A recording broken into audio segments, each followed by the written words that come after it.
بسم اللہ الرحمن الرحیم۔ آج ہم علم النحو کے ایک اور نئے سبق کو پڑھیں گے۔ آج کے ہمارے سبق کا عنوان ہے اسماء اشارہ۔ اس سے پہلے ہم نے پڑھا تھا کہ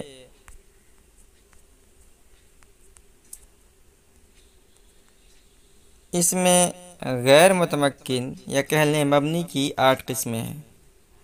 ان 8 قسموں سے پہلی قسم تھی مضمرات، دوسری قسم تھی اسماء موصولہ جس کو ہم نے تفصیل کے ساتھ پڑھ لیا۔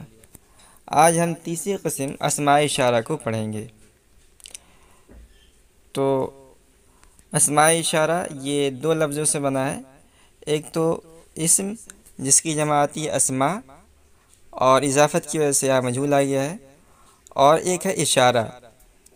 تو اسم کے معنی تو نام کے آتے ہیں اور اشارہ کے معنی آتے ہیں کسی چیز کی طرف، یعنی کسی آدمی کو کسی چیز کی طرف متوجہ کرنا۔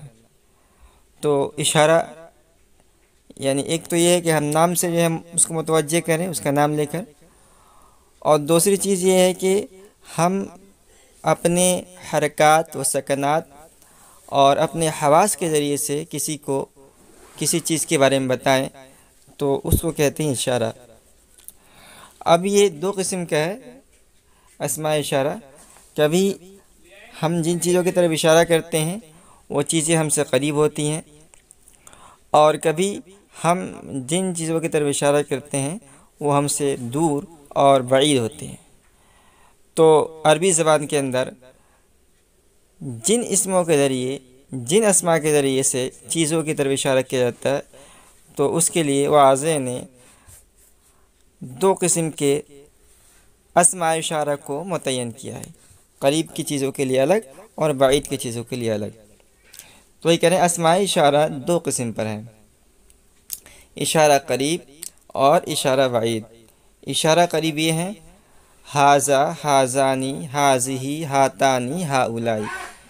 ھذا، ھذانی یہ دونوں مذکر کے لیے ہے، ھذا یہ واحد کے لیے ہے، اور ھذانی یہ تثنیہ کے لیے ہے۔ ھذا کا ترجمہ ہوگا یہ ایک مرد، اور ھذانی کا ترجمہ ہوگا یہ 2 مرد۔ ھذہ، ھاتانی یہ دونوں مؤنث کے لیے ہے، ھذہ یہ واحد مؤنث کے لیے، ترجمہ ہوگا یہ ایک عورت، اور ھاتانی یہ تثنیہ مؤنث کے لیے، اس کا ترجمہ ہوگا یہ 2 عورتیں، اور ھؤلائی یہ جمع کے لیے ہے۔ ٹھیک ہے، مذکر مؤنث دونوں کے لیے مشترک طور پر استعمال ہوتا ہے، ترجمہ ہوگا یہ سب مرد یا یہ سب عورتیں۔ یہ تو قریب کے لیے اشارے کے لیے تھا۔ اشارہ بعید یہ ہیں ذالکا، ذانکا، تلکا، تانکا، اولئکا۔